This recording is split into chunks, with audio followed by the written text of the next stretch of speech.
বাবা, মা, তোমরা কি ফাইজলামি শুরু করছো আমার সাথে? হ্যাঁ, এই বাচ্চা একটা মেয়েকে বিয়ে করার জন্য আমাকে বিদেশ থেকে নিয়ে আসো বাংলাদেশে। এই বাচ্চা মেয়েকে আমি বিয়ে করবো? অসম্ভব। এই মেয়েকে আমি বিয়ে করতে পারবো না। আশিক, আমরা দিশাকে তোর বউ হিসেবে পছন্দ করেছি, ওকে তোকে বিয়ে করতে হবে। আমার পছন্দ হয় নাই, আমি বিয়ে করতে পারবো না। আর এই বাচ্চা মেয়েটা স্বামী স্ত্রী কি বোঝে, সংসারে কি বোঝে? এই মেয়েটাকে আমি বিয়ে করতে যাবো? তোমাদের কি আকল জ্ঞান বলতে কিছু নাই? বন্ধু, আমার মেয়েটা অনেক আদরের। আমি ওকে অনেক আদর যত্ন করে বড় করেছি। ও যখন যেটা চেয়েছে আমি তাই দিয়েছি। কিন্তু আমার একটাই কষ্ট, আমার মেয়েটা তোর বাড়িতে বউ হয়ে যেতে পারলো না, কারণ তোর ছেলে তো আমার মেয়েকে পছন্দ করে না। গফুর, গফুর, তুই মন খারাপ করিস না। আমি আমি আমি কথা বলছি। আশিক, তুই একটু সাইডে, আমি তোর সাথে কথা আছে। আমি কি বাচ্চা আমাকে সাইডে নিয়ে বুঝাবা? আমি পারবো না, আমি বিয়ে করবো না বললাম না। মা, বাসায় চলো। আহা, আগে আমার কথাটা শোন। আমি বলছি কথা আছে, চল একটু। হ্যাঁ,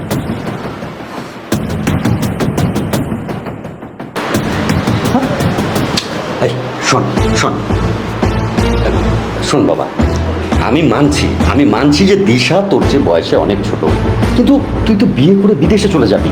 বিদেশ থেকে যখন বছর বাদে আসবি, আস্তে আস্তে মেয়েটা তোর উপযুক্ত হয়ে যাবে, সেও তো বড় হয়ে যাবে, তখন সংসার করতে কোনো সমস্যা হবে না।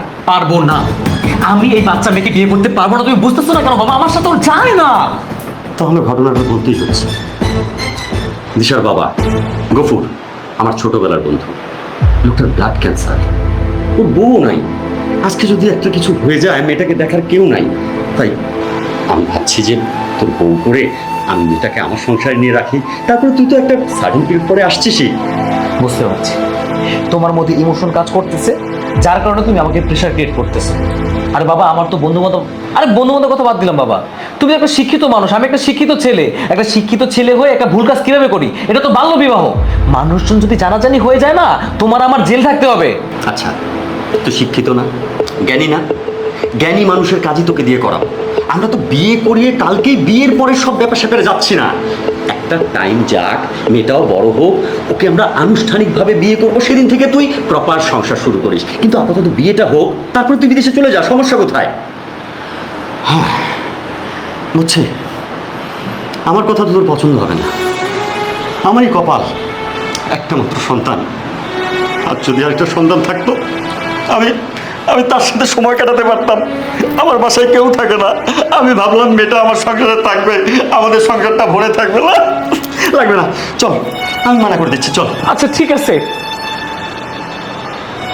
তোমার ইমোশনের কারণে আমার কতগুলো পাহাড় গিলাইছো, আরেকটা মাথা পাহাড় গিললাম। তারপরে রিকোয়েস্ট বাবা, এরকম ইমোশনাল কথা আমার সামনে আর বলবা না। আলহামদুলিল্লাহ।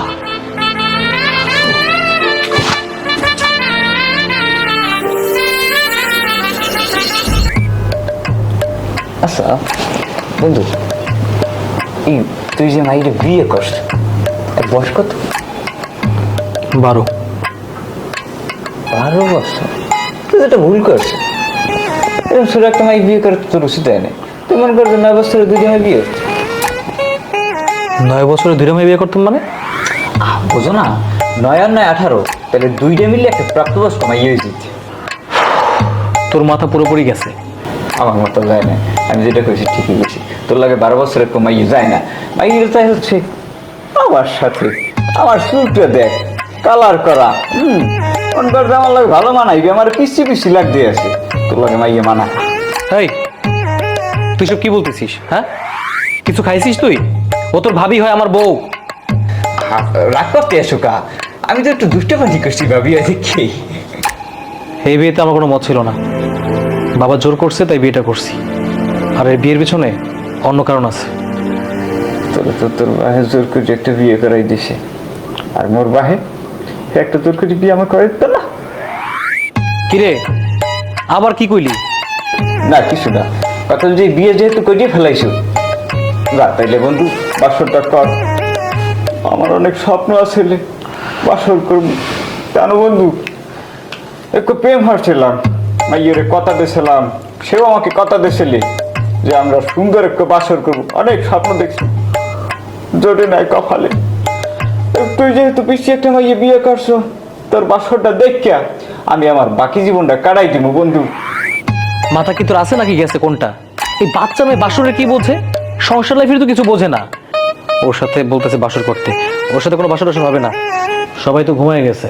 একটা কাজ কর, তুই আর আমি বসে বসে রাতটা পার করে দিই, আর ভোর রাত্রে রুমে চলে যাবো না, যাতে সবাই বোঝে যে আমি বাসর ঘরে ছিলাম। এটা করলে তৈবে না, এই দান্তা পানির মধ্যে আমি রে তোমার বাসর করতে। বললাম তো বাসর আমি করতে পারবো না। আচ্ছা ঠিক আছে, তোর যদি খুব ডিস্টার্ব ফিল হয়, যা রুম খালি আছে, রুমে গিয়ে ঘুমা, আমি এখানে আছি, এখানে ভালো আছি, যা। আমার তোমার বাসর দেখতে হবে বন্ধু, তুমি চলো, তুমি যাই তো আমি তোমার লই যাবো। আরে বলতো এটা কোন ধরনের পাগলামি? তুই আমার বাসর কামড়ি কেমনে?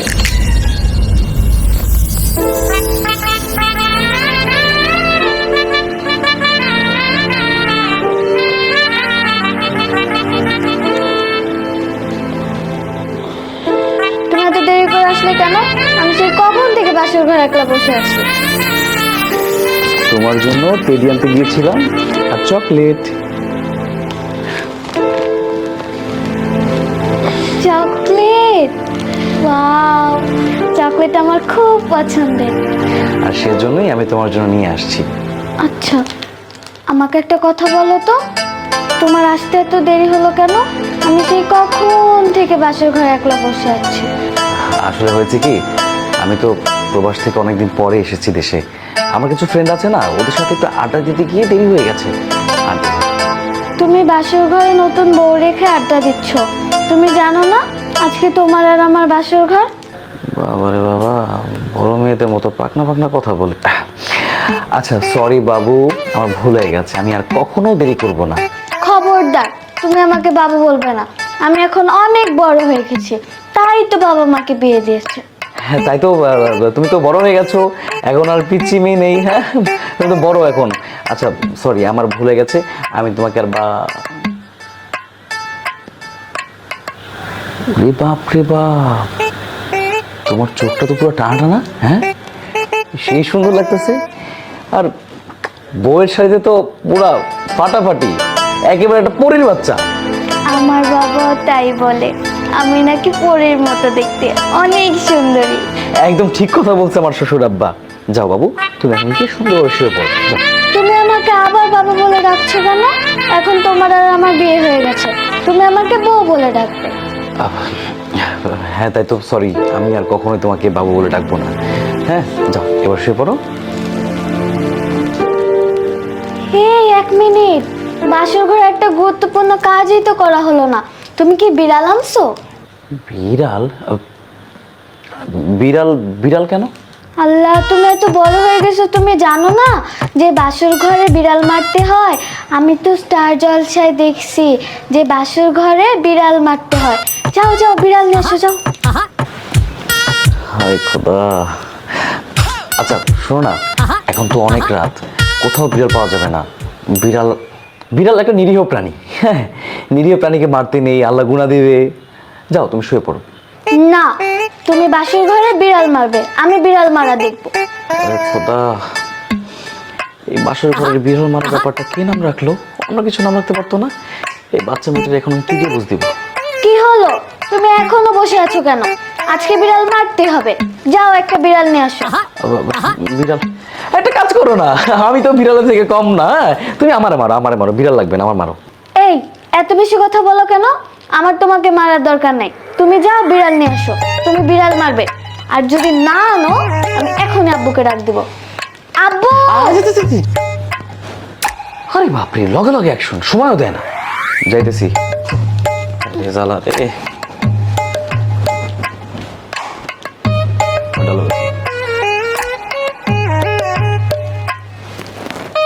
আচ্ছা, আমার বর যখন বিড়ালটাকে নিয়ে আসবে আর মারবে, তখন কি বিড়ালটা মেও মেও করবে? না, আমি বরং বলবো যাতে বিড়ালটাকে আস্তে মারে, শত হলেও তো একটা নিরীহ প্রাণী।